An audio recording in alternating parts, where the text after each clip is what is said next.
Henry, all your margins are widely negative. Or sometimes we were a little scared and we like tensed our muscles to say, hey Henry, it's really too close here, or unfortunately, this margin is possible. What do we do as surgical pathologists? We do this. We're looking in a microscope.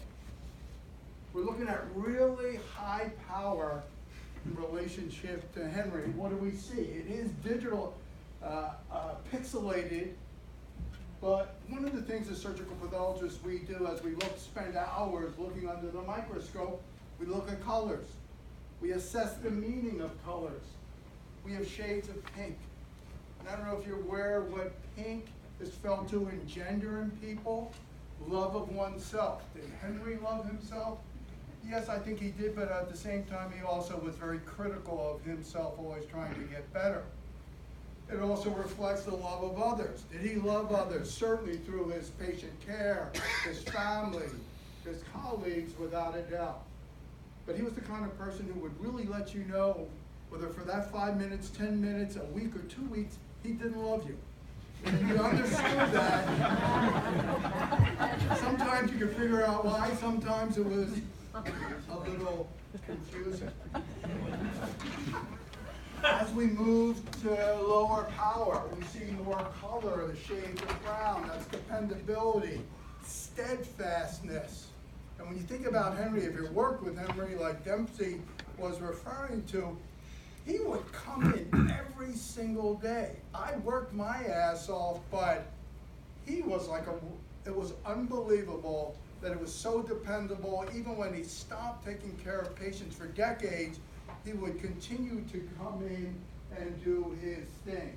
The steadfastness was good, but sometimes could be problematic because he could be stubborn as hell. And it was really like butting against the wall. But it showed me how to be strong. And as we go to low power, we can appreciate that there's structure. And what the structure is, he would look you right in the face and tell you what he was thinking, whether it was something you thought was positive or whether it was something you interpreted as negative. And one of the important things that the lesson I learned from him, and you may see this picture multiple times, is that he was a builder. He was a builder of emotional bonds. And that's why the group of people here and other for decades, and we still are working together. He showed us how to love one another, respect one another, to be flexible with one another. He showed us the importance of teaching, how to teach. He showed us the importance of moving the field forward through research, whether it was basic science or translational. And so, yes, in many ways, he left a very strong family, and I appreciated that very much. I would like to relate 3 stories that illustrate some of the aspects that Andy had just mentioned. I probably know, I look around the room, I probably knew Henry longer than most of the people in this room. Because I remember when Henry arrived, I was just a junior faculty member, and we bonded very quickly. But Henry, as tough as he is, he had some very unique talents. One thing, he was extremely proud of his Jewish roots. And the administration here knew about that. And lo and behold, the king of Saudi Arabia, his brother, who eventually became the king, decided he wanted to come to the Massachusetts General Hospital because he had chronic osteomyelitis as a child and was essentially a disabled individual. And he wanted to see the great Dr. Mencken, who was the chairman at the time. At that time, there was no rapprochement between Israel and any of the Arab states, so they had a meeting here at the Mass General Hospital by calling Henry in and saying, look, you're going to meet with the prince, and we think you should just tone it down a little bit. And we want to think about how you're going to treat this man, and when you see him and make rounds the next morning, make sure that everything is hunky-dory and you don't push it in his face. The king, or I should say the prince, arrived in the Phillips house. He had a set of bodyguards, and a retinue of nurses that used to hang around because he would give out $50 bills anytime the nurse would bring him a pencil or a glass of water, just peel out this money. And the two bodyguards would stand next to the prince's bed.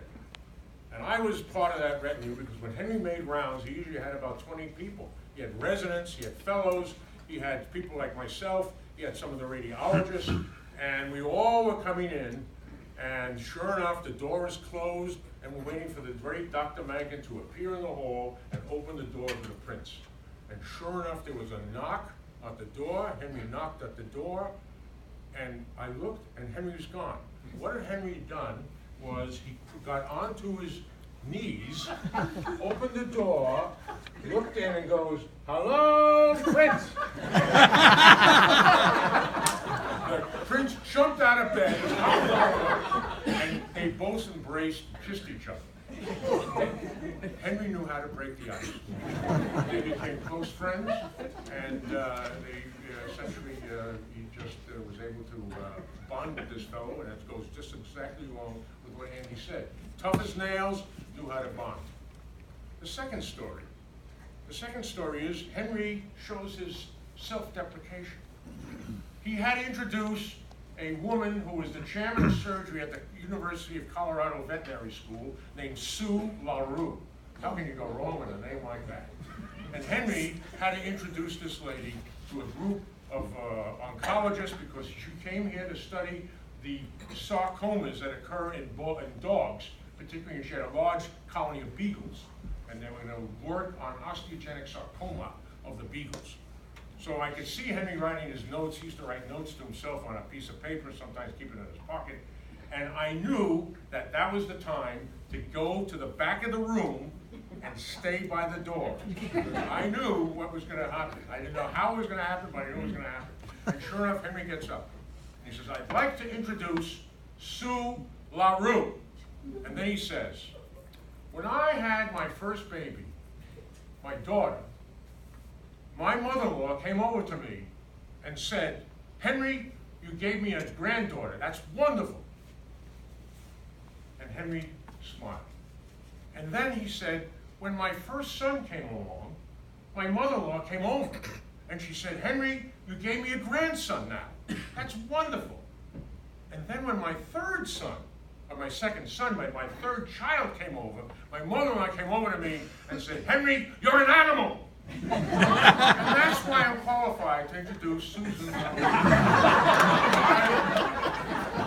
People, jaws dropped, veins were popping, and I stepped out into the hall. I knew there was some convoluted logic to this, self-deprecation. And the third story, which is really, I thought really touched my heart, shows how humble Henry could be. Henry was called to give a eulogy for a senior professor who died in Argentina. And he was a very well-known man, and he was called upon to fly down to Argentina and speak. And he decided that he was going to speak and be very nice about it, and he would try to do it in Spanish. And he spoke in Spanish, and as he was talking, he noticed the widow was just bawling, just crying, and he felt terrible. But he finished his speech, he went over to the widow, and he said, "Did I say anything that offended you? I don't want you to relive all those horrible moments when your husband died." And she said, "Henry, I don't know how to tell you this. I was crying because your Spanish was so terrible."